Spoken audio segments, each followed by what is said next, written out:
कौन सी ऐसी हैबिट है जो एक आम आदमी और रिच आदमी को डिफरेंशिएट करती है।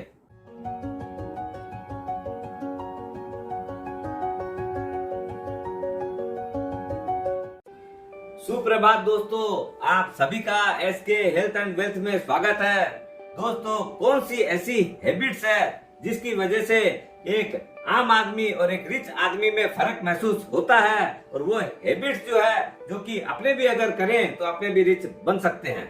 सबसे पहला जो फर्क है वो है सेविंग और इन्वेस्टमेंट का। दोस्तों, सब कोई बोलता है पैसा बचाओ, लेकिन उस पैसा का बचा के करना क्या है। मैक्सिमम आदमी जो है अपने देखते हैं सेविंग्स अकाउंट में पड़ा रहता है पैसा, या ज्यादा से ज्यादा क्या करते हैं बैंक में या पोस्ट ऑफिस में एफडी कर देते हैं। क्या इससे सब कुछ हो जाता है?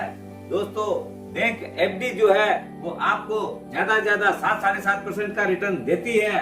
आज के दिन इन्फ्लेशन जो है वही 6-6.5% चलता है, प्लस आप जो इंटरेस्ट अर्न करते हैं वो फुल्ली टैक्सेबल है आपके हाथ में, और वो भी जो आपकी इनकम टैक्स की स्लैब है उसके हिसाब से देखा जाए तो आप नेगेटिव रिटर्न अर्न करते हैं। ओवरऑल हिसाब देखेंगे तो अब जो रिच लोग हैं वो क्या करते हैं, उस पैसे को इन्वेस्ट करते हैं। इन्वेस्ट कहाँ करते हैं? आज के दिन सबसे बढ़िया जो रिटर्न मिलती है वो मिलती है म्यूचुअल फंड के अंदर। रिच लोग जो है एक चीज का ही उनका गोल रहता है, वो है अपना जो इन्वेस्ट किए हैं उसके अंदर अपने को inflation beaten and tax efficient return उसके अंदर मिलनी चाहिए, जो कि एक ही जगह मिलती है, वो है इक्विटी इन्वेस्टमेंट। दूसरा जो पॉइंट है वो है पेनी वाइज पाउंड फुली से बहुत पुरानी कहावत है इंग्लिश। इसके अंदर क्या है, एक आम आदमी क्या करता है, सस्ती चीजें खरीदने में जाता है क्योंकि उसको लगता है कि इतना ही तो रुपया लग रहा है, लेकिन जो रिच लोग हैं वो लोग महंगी चीजें खरीदते हैं। क्यों? कि उसका जो इम्पैक्ट है उनको लॉन्ग टर्म में बहुत अच्छा मिलता है, वो अपने आप से बहुत कॉस्ट इफेक्टिव बन जाती है। एक आम आदमी जो है जो सस्ती चीज खरीदता है वो सोचता है कि मेरा पैसा बच गया, लेकिन आप देखेंगे जो सस्ती चीजें हैं वो ज्यादा दिन चलती भी नहीं है, खराब भी हो जाती है, मेंटेनेंस भी ज्यादा मांगती है, और हो सकता है अपने जिस पर्पज के लिए खरीदे थे वो पर्पज ही सर्व नहीं होता है। इसका मारवाड़ी में भी एक कहावत है, सस्ता रोए बार बार, महंगा रोए एक बार। इसका मतलब है सस्ता जो खरीदता है वो बार बार रोता है, महंगा एक ही बार रोना पड़ता है, अरे इतना रुपया लग गया, लेकिन लॉन्ग टर्म में उसको ही बेनिफिट मिलता है। ये जो चीज है सब जगह अप्लीकेबल है, वो चाहे जिम ट्रेनर हो, चाहे टीचर हो, चाहे ऑनलाइन कोर्सेज हो, सब जगह इसकी आपको फर्क महसूस होगा।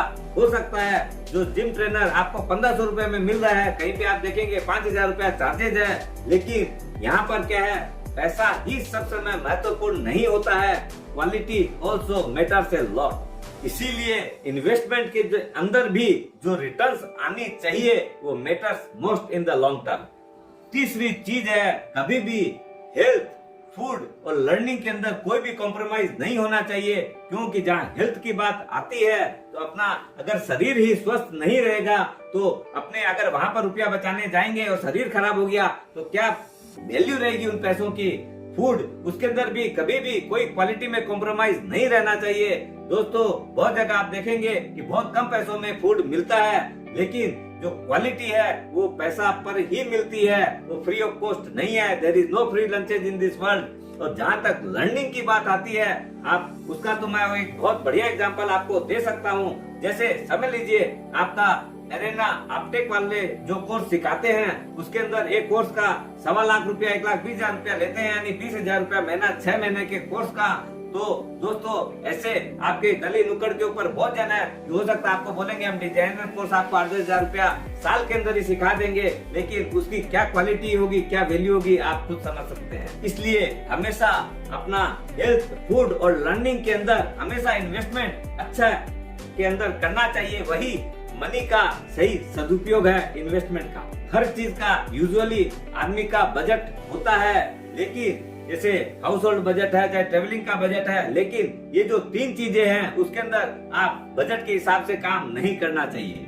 आज आप पढ़ाई के अंदर भी देखेंगे, आज हो सकता है जो चीजें दूसरी कंट्रीज में कॉस्ट उनकी जो कोर्स की रहती है, यूके के अंदर बहुत ज्यादा रहती है, फिर भी लोग बोलते हैं हम लोग पढ़ाई लंदन से करके आए हैं।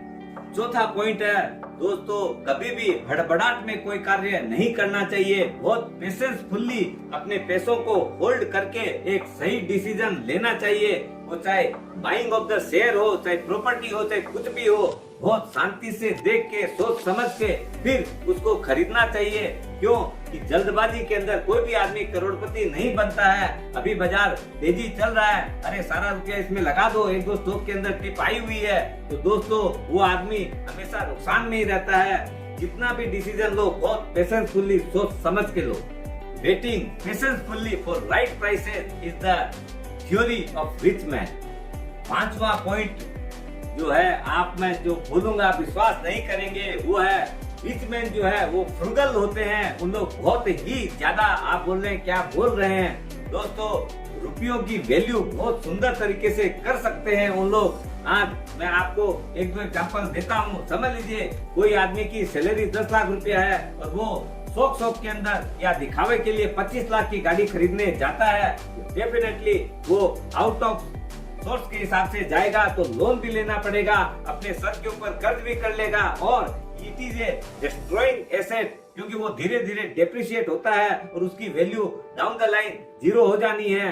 लेकिन जो समझदार रिच व्यक्ति है, समझ लीजिए आज के दिन उसकी नेटवर्थ 10 करोड़ रुपया है, तब भी वो ऐसा बात नहीं है, वो खरीद तो सकता है, लंबरगिनी भी खरीद सकता है, लेकिन फिर भी वो क्या है अपने हिसाब से ही गाड़ी खरीदता है। समझ लीजिए 20-25 लाख रुपया की, जबकि वो तो 10 करोड़ की नेटवर्थ का आदमी है। लेकिन यही सोच समझ के डिसीजन लेने की बात है।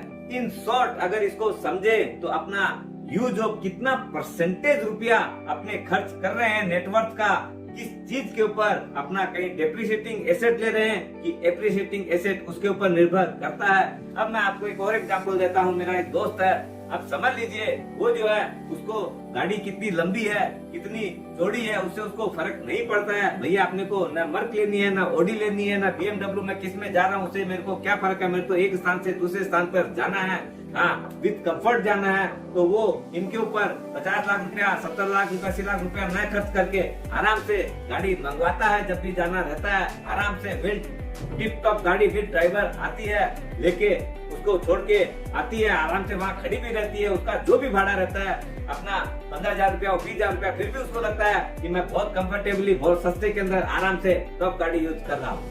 छठवां एक बहुत बड़ा डिफरेंस है दोस्तों, अपने आम आदमी क्या है उसके यहाँ पर न कोई प्लानिंग है न कोई बजटिंग है। दोस्तों जिसके पास जितना अच्छा पैसा है वो आदमी उतना ही बजट के हिसाब से चलता है।